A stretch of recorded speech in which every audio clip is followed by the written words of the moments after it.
Alors, vous êtes journaliste, réalisateur, reporter de guerre, fondateur de l'INRES et auteur de nombreux livres, dont Lorsque j'étais quelqu'un d'autre. Vous avez mené une enquête absolument fascinante, une de vos vies antérieures. Lorsque j'étais quelqu'un d'autre, c'est le titre de votre autobiographie, qui vous a valu d'ailleurs des éloges dithyrambiques, notamment celle d'Amélie Nothomb. Alors tout commence lorsque vous partez en forêt amazonienne pour une retraite. Vous méditez, et là qu'est-ce qui se passe? Je ne suis pas du tout parti chercher quoi que ce soit, je suis juste parti faire un point sur ma vie, retraite.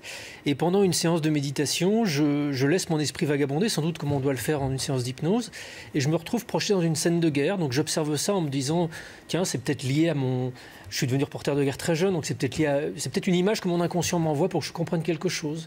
Et puis cette scène de guerre se précise, je vois un homme, je sais qu'il s'appelle Alexander, je sais qu'il est Obersturmführer, toutes ces informations-là me viennent comme par cascade, et puis je le vois prendre un éclat d'obus à la gorge, j'ai son nom de famille qui apparaît également, et je sors de cette expérience qui a duré une demi-heure, où je dormais pas, hein, mais je laissais mon esprit partir pour voir jusqu'où ça m'emmenait. Et quand je sors de cette expérience, je me dis, waouh, j'ai le nom d'un type, Alexander Hermann, Obersturmführer, dans la SS, en Allemagne, il est mort en Russie, et je vois prendre un éclat d'obus. Et pour moi, je suis journaliste, donc moi j'enquête sur des éléments probants. Et pour moi, à ce moment-là, il ne peut s'agir que d'une coïncidence, qu'il y ait un nom qui existe, parce qu'effectivement, je trouve qu'il y a un type qui s'appelait comme ça pendant la Seconde Guerre mondiale, à tel point que je laisse cette histoire dormir pendant plus d'un an. Et pour des raisons que j'ignore, au bout d'un an, je refais des recherches, je tombe sur un dossier militaire, cet homme était l'équivalent de lieutenant, et dans le dossier militaire, je tombe sur son acte de décès. Et là, j'ai un véritable 38 tonnes qui m'arrive en face, quand je découvre que dans son acte de décès, il s'est pris un éclat d'obus à la gorge et à la poitrine. Et là, je me dis, waouh, là, il faut que je comprenne la relation que j'ai avec lui, qui c'est, est-ce que c'est ma vie d'avant, est-ce que c'est autre chose, mais ça me concerne. Et ce qui est drôle, pour rejoindre ce que disait Bernard, c'est que ça réveille quelque chose. Ça tombe pas comme un cheveu sur la soupe. C'est pas comme si je me retrouvais une princesse danoise au XVIe siècle qui n'aurait rien à voir avec ma vie actuelle. Moi, je suis obsédé par la guerre. Je suis obsédé. Je suis parti en Afghanistan, j'avais 19 ans pour rejoindre des moudjahidines qui faisaient la guerre. Je voulais devenir reporter de guerre.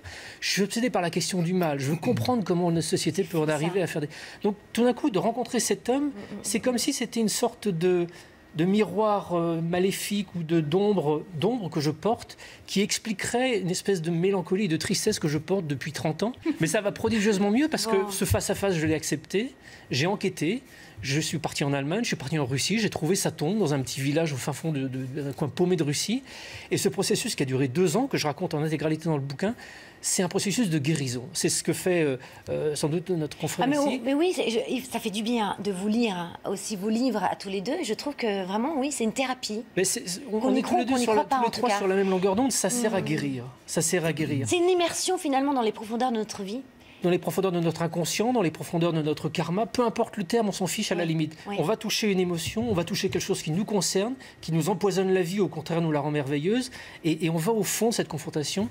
Et en ce qui me concerne, moi, il y a un avant et un après. À 47 ans, une fois que cette enquête a été terminée, c'est comme si je devenais un nouveau-né.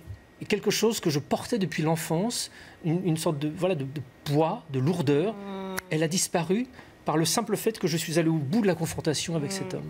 Alors moi, j'ai une question à vous poser, parce que finalement, votre histoire est aussi incroyable que celle de Bernard Werber, à ceci près. C'est que vous avez mené l'enquête et que vous avez vu que ce soldat SS existait. Alors, est-ce que ça vaut le coup de conscientiser ces mémoires profondes? Parce que comment vit-on après, sachant qu'on a été soldat SS? Pour moi, ça a été un cas... Enfin, déjà, il n'était pas évident que j'écrive un livre. Je suis journaliste, donc je ne sais faire que ça. Vous avez été courageux de le dire aussi. Il était évident que j'allais enquêter, mais pour le livre, je n'étais pas certain jusqu'à la fin. Mais en fait, ce livre, il ne parle pas seulement de mon histoire. C'est un livre qui parle de guérison. Et je reçois du courrier de beaucoup de lecteurs qui me disent « Waouh, vous avez mis le doigt sur quelque chose que je vis aussi ». Donc c'est ce qui m'a décidé à écrire ça. Et je pense qu'on porte tous une part d'ombre. Bernard a eu 111 vies, on a tous eu effectivement sans doute beaucoup de mémoires qui nous impactent. Certaines sont sans doute merveilleuses, d'autres sont sans doute extrêmement sordides.